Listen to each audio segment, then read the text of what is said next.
Voy de inmediato con Nicolás Moraz, que ya me está esperando, docente, historiador.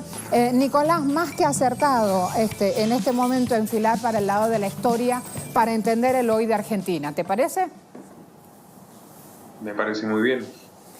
Porque no solo se trata del 2001, no solo se trata de Perón volviendo a Argentina, se trata de más allá justamente, conocer algunas claves en la historia del país para entender el presente económico que vivimos, atados a un Fondo Monetario Internacional. Sí, bueno, de hecho, la Argentina lamentablemente casi que desde sus inicios sufrió los embates del endeudamiento compulsivo, ya con Rivadavia, que fue el primer presidente de las entonces Provincias Unidas del Río de la Plata, que tomó un empréstito millonario de la Barring Brothers, una casa financiera británica, del cual en la Argentina se invirtió algo así como el 20% y el resto se quedó en el camino entre intermediarios, comisiones, etcétera, y lo que significó un endeudamiento prácticamente perpetuo para el país durante el siglo XIX. Lamentablemente asistimos a... Marx decía, yo no soy marxista, pero una frase muy lúcida era: la historia no se repite, pero rima. Y lamentablemente ciclos como el que hoy vivimos se han repetido en demasiadas ocasiones en la historia de este país y en la historia de este continente. Todas tienen que ver con usurpaciones, todas tienen que ver con hechos de corrupción, todos tienen que ver con una clase política enquistada en lo que es un término muy argentino, ni siquiera sudamericano, que es la clase de los cipayos. Hay múltiples interrogantes abiertos acá en Latinoamérica cada vez que hablamos de los cipayos, los argentinos, ¿de qué se trata? Hoy por hoy, cuando le están diciendo no al G20 una gran cantidad de argentinos, ¿qué está diciendo? ¿Qué mensaje lanza al mundo?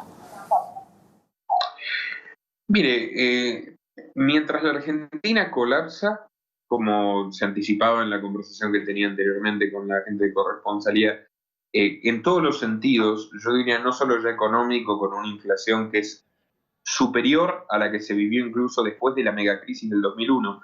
Tenemos la inflación más alta de los últimos 28 años, desde 1990, que es el estertor de la hiperinflación de 1989, que no hay una inflación tan alta, políticas que no son liberales sino oligárquicas. Hay una gran diferencia. O sea, este gobierno no bajó los impuestos ni desreguló en favor de nadie. Este gobierno aumentó los contratos, digamos, con corporaciones, la transferencia de ganancias a corporaciones amigas, aumentó los impuestos, aumentó el costo de la energía, está liquidando y destruyendo a la clase trabajadora, pero también a la clase productiva.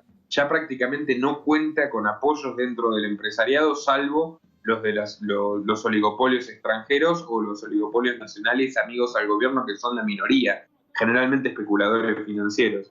Más allá de toda esta destrucción estructural de la Argentina y de esta brutal explotación que vive el contribuyente, básicamente quien paga impuestos, o sea, la mayoría de las personas, salvo los especuladores financieros y los amigos del gobierno y los oligarcas prebendarios, hay a su vez un crecimiento de la violencia institucional inédito. O sea, la represión crece en todos los términos.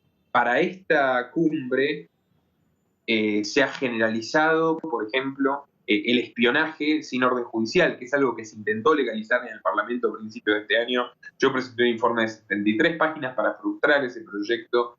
Quedaron en suspenso los artículos del Código Procesal Penal que habilitarían al gobierno a espiar indiscriminadamente a las personas, pero sin embargo lo están haciendo con un software que se llama Pegasus, adquirido a una empresa israelí. También se ha detenido arbitrariamente a muchísimas personas. El caso más resonante es el de los hermanos Salomón, dos jóvenes trabajadores de origen libanés que han sido detenidos por supuestos vínculos con el terrorismo, que no se han podido probar, que han sido desestimados por el propio juez que instruyó la detención y sin embargo se mantienen detenidos, privados de su libertad. Se está investigando una persona también por haber comprado un kilo de helado en una heladería que atienden argentinos musulmanes sumamente decentes y se ha instruido una investigación. O sea, se está implementando una política de terror contra la población para albergar esta cumbre que no significa nada y en nada ayudará a mejorar la circunstancia penosa en la que nos encontramos todos los argentinos. Creo que esa brutal hipocresía del gobierno es lo que más resistencia suscita en la población.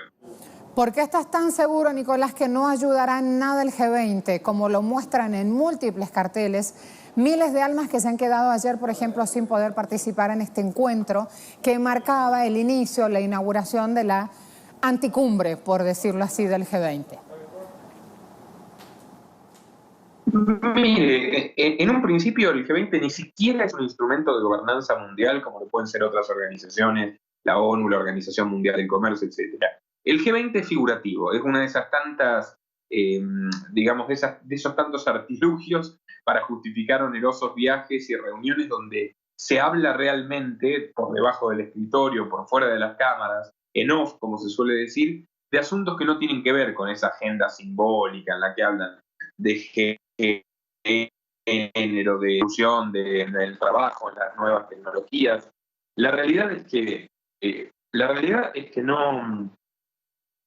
Perdón, me estaba entrando una llamada. La realidad es que ninguna de estas problemáticas son centrales para la Argentina hoy.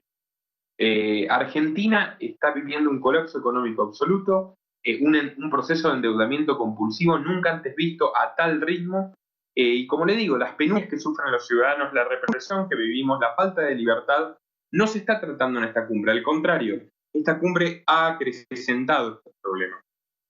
Gracias, Nicolás. Hasta la próxima.